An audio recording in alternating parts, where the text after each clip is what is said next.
믿기 힘든 일이 벌어졌습니다. 미국 하버드 대학교 강의실에서 한 교수가 공개적으로 한글을 민족주의적 모조품이라며 비하하는 장면이 포착됐습니다. 하지만 한글은 인류 최고의 과학적 문자다라는 깨달음을 얻기까지는 그리 오래 걸리지 않았는데요. 도대체 무슨 일이 있었던 걸까요? 본격적인 이야기에 들어가기 전에 1초 만에 누를 수 있는 좋아요와 구독, 그리고 여러분의 생각을 댓글로 남겨주시면 영상 제작에 큰 힘이 됩니다. 그럼 지금부터 미국 하버드에서 벌어진 이야기를 함께 확인해 보시죠.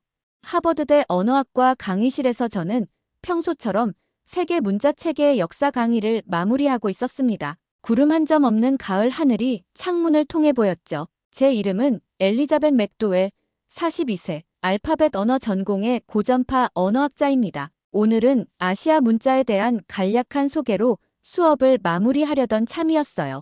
오늘은 여기까지 하겠습니다. 다음 주에는 동아시아 문자 중 한자와 그 파생 문자들에 대해 알아볼 거예요. 질문 있나요? 강의실 뒤쪽에서 날카로운 손짓이 보였습니다. 중국계 유학생 리천이었죠. 항상 논쟁적인 질문을 던지는 학생인데 오늘은 표정이 더 단호해 보였어요. 교수님, 질문이 아니라 정정하고 싶은 게 있습니다. 방금 한자와 그 파생 문자들이라고 하셨는데 한글도 그중 하나인가요? 저는 잠시 당황했습니다. 솔직히 한글에 대해선 깊이 연구한 적이 없었거든요. 한글은 한자와는 다른 독립적인 문자 체계로 알고 있습니다만 리천이 제 말을 자르며 목소리를 높였습니다. 아니요.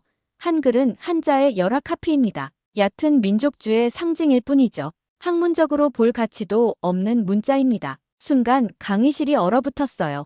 일부 학생들은 놀란 표정으로, 일부는 고개를 끄덕이며 동조하는 듯했고 몇몇은 불편한 기색을 감추지 못했습니다. 저도 머릿속이 복잡해졌어요. 한글이 정말 그런 문자인가? 어쩌면 리천 말이 맞을지도. 하지만 언어학자로서의 양심이 저를 뒤흔들었습니다. 증거 없이 한 문자 체계를 폄하하는 건 학문적 오만이라는 생각이 들었어요. 리천, 흥미로운 주장이네요. 하지만 600년 된 문자가 5000년 문자를 넘어선다고요? 그건 쉽게 단정할 수 없습니다. 직접 확인해 보겠습니다. 리천의 입가에 비웃음 같은 미소가 스쳤어요. 교수님, 시간 낭비하지 마세요. 한글은 연구할 가치가 없습니다. 이 도발적인 말에 제 심장이 빠르게 뛰기 시작했습니다. 평소라면 넘어갔을 논쟁이었지만 이상하게도 제 안에서 불꽃이 일었어요. 이건 단순한 학문적 호기심을 넘어선 도전이 됐습니다. 그럼 증명해보죠. 한글이 정말 가치 없는 문자인지 아니면 우리가 몰랐던 가치가 있는지. 강의실을 나서는 리천의 뒷모습을 보며 저는 한글이라는 미지의 영역으로 첫 발을 내딛게 될 줄은 몰랐습니다. 연구실로 돌아와 컴퓨터 앞에 앉았어요. 검색창에 한글의 기원을 입력했죠. 화면을 내리며 자료들을 훑어보던 중 한 문구가 제 시선을 사로잡았습니다. 한글은 세계 유일의 과학적 원리로 창제된 문자체계. 무슨 의미일까요? 과학적 원리로 만들어진 문자라니 로마자나 한자 같은 자연 발생적 문자와는 전혀 다른 접근법이었습니다. 이 단서를 따라가며 더 많은 자료를 찾아봤어요. 만든 사람이 세종대왕, 만든 연도가 1443년, 그리고 훈민정음이라는 이름. 처음 듣는 단어들이 제 호기심을 자극했습니다. 웹사이트를 넘기다 하버드 동아시아학과 교수가 쓴 논문을 발견했어요. 한글은 표음 문자와 표의 문자의 특성을 모두 갖춘 독특한 문자로 그 창제 과정과 철학적 배경이 문서로 남아있는 유일한 문자 체계이다. 이 말을 읽는 순간 리천의 주장이 얼마나 편협했는지 깨달았습니다. 동시에 제 무지함도 부끄러워졌죠. 20년 경력의 언어학자인 제가 이런 중요한 문자 체계를 제대로 공부하지 않았다니. 그날 밤 저는 연구실에서 밤을 새워가며 한글에 관한 모든 자료를 찾아 읽었습니다. 이건 단순한 학문적 호기심을 넘어 제 자신에 대한 도전이 되었어요. 일주일 후 MIT에서 열린 공동 학술 포럼에 참석했습니다. 디지털 시대의 문자 체계라는 주제로 저는 앞줄에 앉아 메모를 하며 발표들을 경청하고 있었죠. 대부분은 로마자와 한자, 아랍어 문자가 디지털 환경에 어떻게 적응해왔는지에 관한 내용이었습니다. 커피 브레이크 시간, 리천이 몇몇 저명한 교수들과 대화하는 모습이 보였어요. 호기심에 가까이 다가갔더니 제 귀를 의심할 말들이 들려왔습니다. 한글은 조리평 자판엔 맞을지 몰라도 철학도 깊이도 예술도 없습니다. 한자는 문명입니다. 한 글자 하나에 수천 년의 지혜가 담겨 있죠. 주변 교수들이 고개를 끄덕이는 모습에 가슴이 답답해졌어요. 그중 한 명이 말했습니다. 맞아. 한글은 요즘 한류 현상의 일부로 주목받는 것뿐이야. 학문적 가치보다는 문화적 유행에 가깝지. 별로 깊이 연구할 가치는 없어. 순간 소수로 남는 느낌이 밀려왔습니다. 마치 제가 한글을 연구하겠다고 하면 비웃음을 살 것 같은 분위기였어요. 하지만 지난 일주일간 알게 된 사실들이 제 마음에 불을 지폈습니다. 저는 동의하지 않습니다. 제 목소리가 생각보다 크게 나왔나 봐요. 모두가 저를 쳐다봤습니다. 한글은 단순한 문화 현상이 아닙니다. 과학적 원리와 철학적 배경을 갖춘 독특한 문자체계죠. 세종대왕이 리천이 제 말을 자르며 비웃음을 띄었어요. 교수님, 그건 한국의 국수주의적 선전에 넘어가신 겁니다. 세종이란 사람은 그저 중국 문화를 모방하려 했을 뿐이에요. 그 말에 저는 격분했지만 감정을 억누르고 냉정하게 대응했습니다. 그렇다면 왜 한자 대신 전혀 다른 형태의 문자를 만들었을까요? 그것도 백성들을 위해서요? 리처는 대답하지 못했고 다른 교수가 끼어들었습니다. 엘리자벳, 당신이 한글에 관심이 있다는 건 알겠지만 우리는 보다 깊은 역사와 철학을 가진 문자들에 집중해야 해. 로마자, 그리스어, 한자 같은. 이 말에 저는 더욱 고립감을 느꼈습니다. 하지만 포럼 발표 자료집을 넘기던 중 제 눈길을 사로잡는 문구를 발견했어요. 세종대왕의 훈민정음, 창제 목적 백성들이 쉽게 문자를 익혀 소통할 수 있도록 하기 위함. 이 문장을 보는 순간 전기가 통한 듯한 충격이 저를 관통했습니다. 왕이 백성을 위해 문자를 만든다고? 저도 모르게 큰 소리로 말했어요. 주변 교수들이 의아한 표정으로 저를 쳐다봤지만 제 머릿속은 이미 새로운 통찰로 가득 찼습니다. 문자의 역사에서 이건 전례 없는 일이었어요. 대부분의 문자는 권력층이 자신들의 지위를 공고히 하기 위해 사용했지 일반 백성을 위해 만들어진 적은 없었거든요. 포럼이 끝난 후 저는 도서관으로 직행했습니다. 세종대왕과 훈민정음에 관한 모든 영어 자료를 찾기 위해서였죠. 책장을 뒤지며 관련 서적들을 쌓아 올렸고 그날 밤 늦게까지 읽어내려갔어요. 15세기에 이미 문맹 퇴치와 지식 민주화를 고민했다니 놀라웠어요. 그것도 당시 절대 권력을 가진 왕이 말이죠. 더구나 한자를 사용하던 동아시아 국가 중에서 자국의 독자적인 문자를 만든 것은 한국이 유일했다는 사실도 새롭게 알게 되었습니다. 집으로 돌아오는 길, 머릿속은 온통 한글 생각뿐이었어요. 문득 깨달았습니다. 리천의 도발적인 발언이 오히려 저에게 새로운 학문적 영역을 열어준 셈이었어요. 이제 직접 한글을 체험해봐야겠다는 결심이 섰습니다. 다음 날 오전, 저는 보스턴 한국문화원 문을 두드렸습니다. 한글 체험 프로그램이 있다는 정보를 얻었거든요. 문화원에 들어서자 벽면을 가득 채운 한글 서예 작품들이 시선을 사로잡았어요. 단순하면서도 규칙적인 선의 조화가 신기했습니다. 안녕하세요. 한글 체험 프로그램에 참가하고 싶은데요. 제 서툰 발음에 안내 데스크의 직원이 환하게 웃었어요. 맥도웰 교수님 아니신가요? 기다리고 있었습니다. 저는 깜짝 놀랐습니다. 제 이름을 어떻게 알고 있는 걸까요? 나중에 알게 된 사실이지만 MIT 포럼에서 제가 한글에 관심을 보인 것이 소문이 났던 모양이었어요. 학술계는 생각보다 좁은 세상이었죠. 체험실로 안내된 저는 테이블 위에 놓인 도구들에 호기심을 느꼈습니다. 붓과 먹, 종이는 물론이고 오래된 타자기까지 있었어요. 강사로 소개된 김민수 교수가 반갑게 맞아주었습니다. 오늘은 한글의 두 가지 측면을 체험해 보실 거예요. 전통적인 붓글씨와 현대적인 타자, 체험을 통해 한글의 과거와 현재를 만나보는 시간입니다. 먼저 붓글씨 체험이 시작되었어요. 김 교수가 한글 자음과 모음의 기본 원리를 설명하기 시작했죠. 한글의 자음은 발음기관의 모양을 본떠 만들었습니다. 기역은 혀가 목구멍을 막는 모양이고 니은은 혀가 윗잇몸에 닿는 모양이에요. 미음은 입술 모양을 본뜬 것이죠. 붓으로 기역을 따라 그리면서 저는 충격을 받았습니다. 이건 단순한 추상적 기호가 아니라 인간의 발음 원리를 시각화한 결과물이었어요. 계속해서 다른 자음들도 써보며 한글의 형태적 논리성에 감탄했습니다. 다음은 타자기 체험이었습니다. 오래된 한글 타자기 앞에 앉아 자음과 모음 키를 눌러보기 시작했어요. 한글은 자음과 모음을 조합해 글자를 만드는 조립형 문자예요.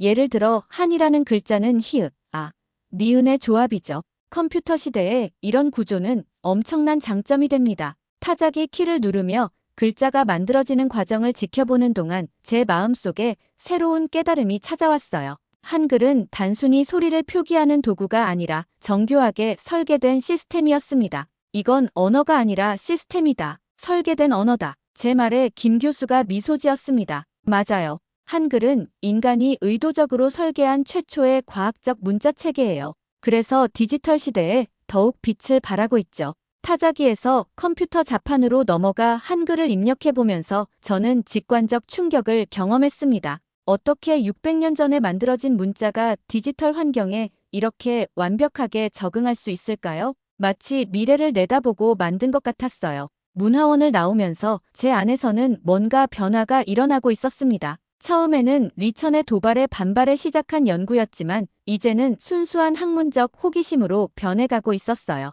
한글이란 문자가 가진 독특한 아름다움과 과학적 원리에 매료되기 시작한 겁니다. 그리고 한 가지 확실해진 것이 있었어요. 리천이 한글을 한자의 열화 카피라고 한 것은 완전한 오해였습니다. 두 문자는 근본적으로 다른 철학과 구조를 가지고 있었어요. 이건 더 깊이 파고들 가치가 있는 주제였습니다. 다음 날 아침, 저는 하버드 도서관에서 훈민정음 해례본 영역본을 찾아냈습니다. 해례본은 세종대왕이 한글을 창제하며 그 원리를 상세히 설명한 원본 문서의 번역본이었죠. 조용한 열람실에 앉아 책장을 넘기기 시작했어요. 훈민정음을 창제함은 우리나라의 말이 중국과 달라 한자와 서로 통하지 아니하므로 어리석은 백성이 말하고자 하는 바가 있어도 제 뜻을 펴지 못하는 사람이 많다. 내가 이를 불쌍히 여겨 새로 28글자를 만드니 세종대왕의 서문을 읽으며 가슴이 뭉클해졌습니다. 왕이 백성들의 어려움을 직접 살피고 그들의 소통 문제를 해결하기 위해 문자를 만들었다니 서양 역사에서는 찾아볼 수 없는 리더십이었어요.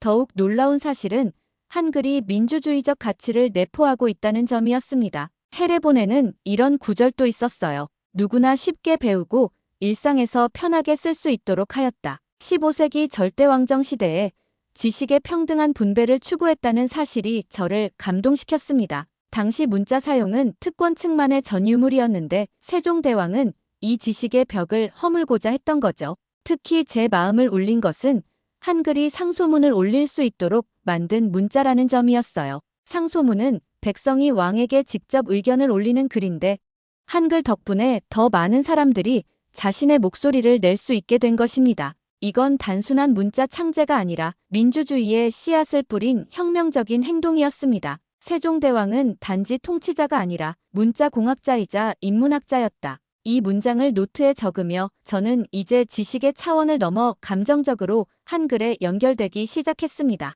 처음에는 학문적 호기심으로 시작했지만 이제는 가슴으로 그 가치를 느끼고 있었어요.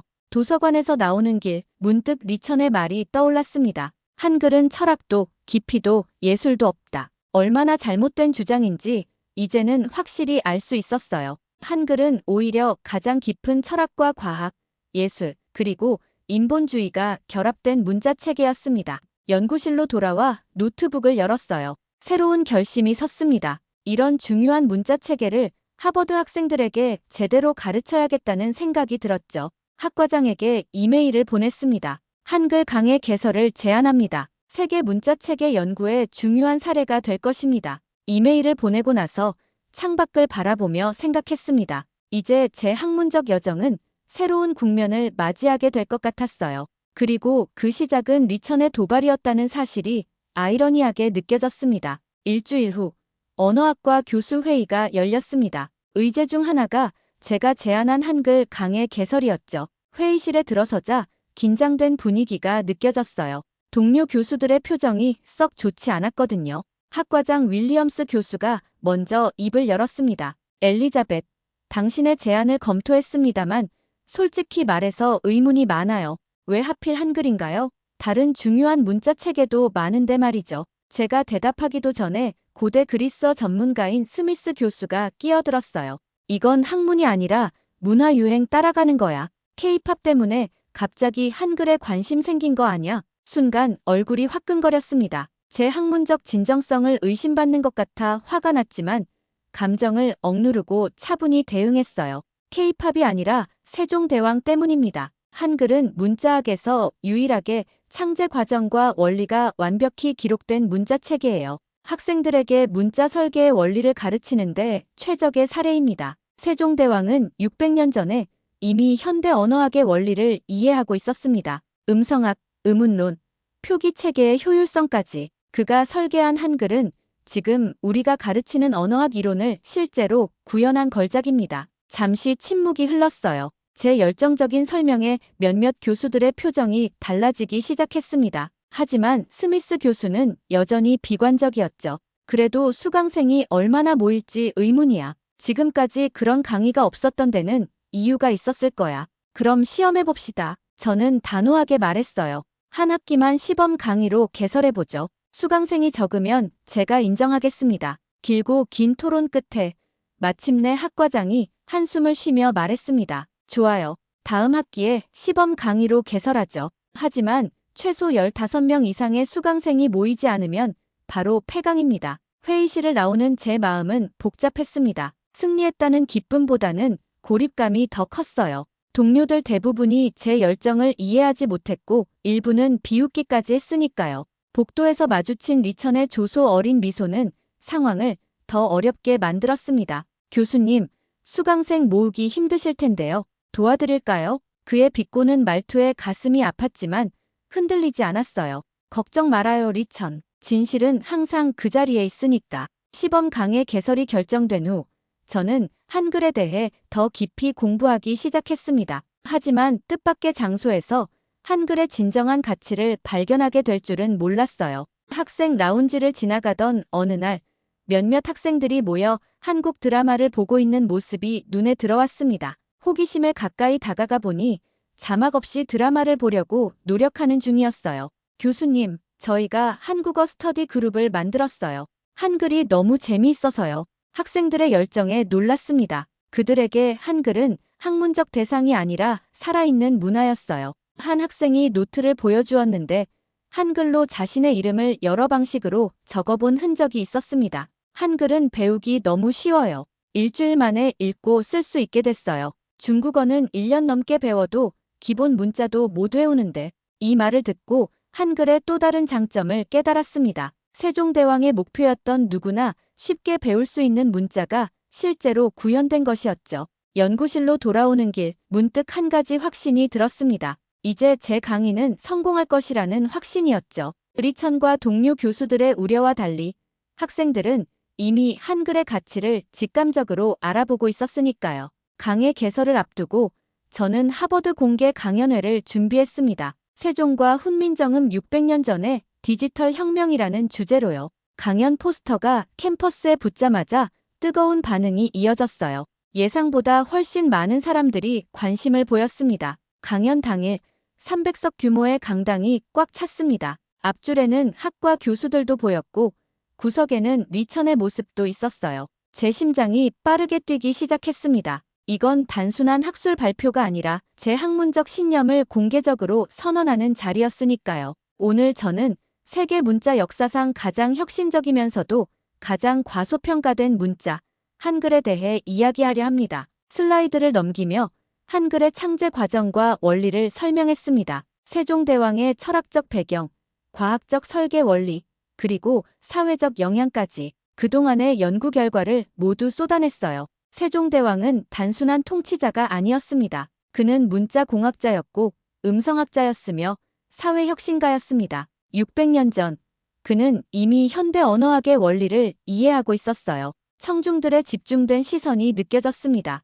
특히 다음 내용에서 많은 사람들이 놀라워했죠. 한글의 자음은 발음기관의 모양을 본떠 만들었습니다. 기역은 혀가 목구멍을 막는 모양, 니은은 혀가 윗잇몸에 닿는 모양. 이런 시각적 유사성은 문자 역사상 유례가 없는 과학적 접근법이었습니다. 이어서 한글의 디지털 시대 우수성에 대한 데이터를 보여주었어요. 입력 속도, 가독성, 정보 압축률 등 여러 측면에서 한글이 다른 문자에 비해 가지는 장점을 수치로 증명했습니다. 한글은 600년 전에 만들어졌지만 마치 디지털 시대를 예견한 것처럼 현대 기술 환경에 완벽하게 적응했습니다. 자소 조합 방식은 현대 컴퓨터의 비트 조합 원리와 놀랍도록 유사해요. 한글은 아날로그 시대의 유산이자 디지털 시대의 혁신입니다. 강연이 클라이맥스에 달했을 때 저는 처음 이 여정을 시작하게 한 리천의 말을 인용했습니다. 한글은 한자의 열화 카피라는 주장이 있었습니다. 하지만 연구 결과 두 문자는 근본적으로 다른 철학과 구조를 가지고 있음이 밝혀졌습니다. 한글은 독창적이고 혁신적인 문자 체계로 현대 언어학에서 재평가되어야 합니다. 마지막 슬라이드를 보여주었습니다. 한글은 문자 그 이상입니다. 그것은 세종대왕의 인본주의 철학이 구현된 문화적 혁명이었습니다. 강연을 마치자 강당의 기립박수가 터져 나왔습니다. 몇몇 교수들은 놀란 표정이었고 일부는 감동한 듯 했어요. 그리고 제 시선이 구석에 앉은 리천에게 향했을 때 놀라운 광경을 목격했습니다. 리천도 조용히 일어나 박수를 치고 있었어요. 강연 후 질의응답 시간, 리천이 손을 들었습니다. 순간 긴장됐지만 그의 질문은 예상과 달랐어요. 교수님, 한글의 과학적 원리는 이해했습니다. 하지만 이것이 현대 언어학 교육에 어떤 기여를 할 수 있을까요? 이 질문은 더 이상 도발이 아니라 진지한 학문적 관심에서 비롯된 것이었습니다.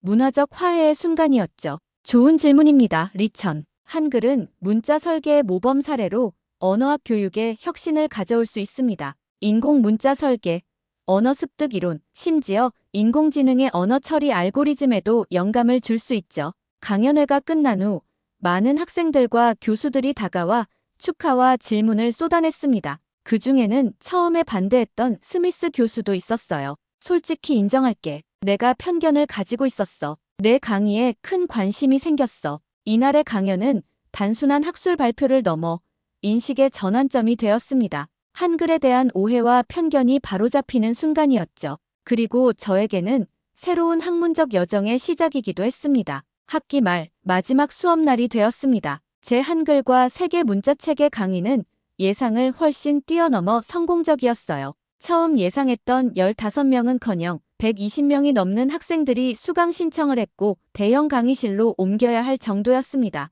마지막 수업을 위해 강단에 서며 지난 몇 개월을 되돌아보았습니다. 리천의 도발로 시작된 여정이 이제는 제 학문적 정체성의 중요한 부분이 되었어요. 학생들의 열정적인 표정을 바라보며 마지막 메시지를 전달했습니다. 오늘로 이번 학기 강의가 끝납니다. 여러분과 함께한 이 여정은 저에게도 큰 깨달음을 주었어요. 이제 마지막으로 제가 가장 중요하게 생각하는 메시지를 나누고 싶습니다. 깊은 숨을 들이마시고 말을 이어갔습니다. 한글은 한국의 문자가 아닙니다. 한글은 인류를 위한 문자입니다. 강의실이 조용해졌어요. 모든 학생들의 시선이 저에게 집중되었습니다. 세종대왕이 한글을 만든 진정한 목적은 지식의 민주화였습니다. 모든 사람이 쉽게 배우고 자신의 생각을 표현할 수 있도록 하기 위함이었죠. 이 정신은 국경과 시대를 초월한 보편적 가치입니다. 학생들의 표정에서 공감과 이해가 느껴졌어요.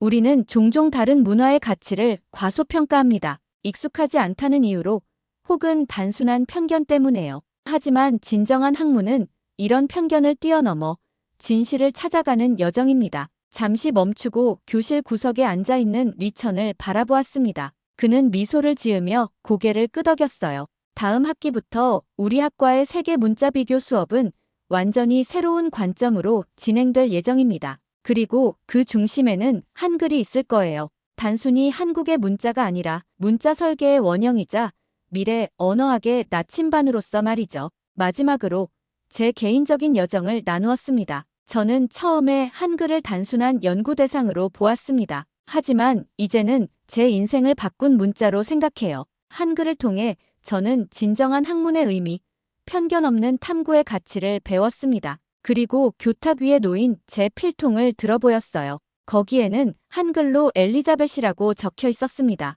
이 문자를 알게 된 건 제 인생 최고의 발견입니다. 여러분도 각자의 인생에서 이런 발견의 순간을 경험하길 바랍니다. 그것이 어떤 문화에서 왔든 어떤 형태든 상관없이 말이죠. 강의가 끝나고 학생들이 하나둘 교실을 나갈 때 리천이 제게 다가왔습니다. 교수님, 처음에는 제가 틀렸다는 것을 인정하기 싫었어요. 하지만 이제는 인정합니다. 한글은 정말 특별한 문자입니다. 제 편견을 깨는데 도움을 주셔서 감사합니다. 이 말을 듣는 순간 모든 노력이 보상받는 느낌이었어요. 학문의 진정한 승리는 상대를 이기는 것이 아니라 함께 진실에 도달하는 것임을 깨달았습니다. 연구실로 돌아오는 길, 캠퍼스의 가을 풍경이 유난히 아름다워 보였어요. 한 학기 전만 해도 상상하지 못했던 변화가 제 인생에 찾아왔습니다. 한글이라는 문자를 통해 저는 더 넓은 세계를 보게 되었고 더 깊은 학문의 의미를 깨달았어요. 창가에 서서 멀리 보이는 하버드 도서관을 바라보며 생각했습니다. 세종대왕, 당신의 꿈은 600년이 지난 지금도 살아있습니다. 한글은 이제 세계의 보물이 되었어요. 그리고 다음 학기 강의 계획을 세우기 시작했습니다. 이제 제 학문적 여정은 새로운 출발점에 서 있었으니까요. 한글이 열어준 이 새로운 세계에서 저는 더 많은 발견과 깨달음을 찾아나갈 것입니다. 오늘의 이야기를 통해 우리는 다시 한번 깨닫게 되었습니다. 한글은 단순한 문자가 아닌 세종대왕이 백성을 위해 설계한 사람을 위한 과학이었습니다. 여러분은 어떻게 느끼셨나요? 한글의 위대함에 대한 여러분의 생각을 댓글로 남겨주세요. 이 영상이 마음에 드셨다면 좋아요와 구독 버튼으로 응원해주세요. 감사합니다.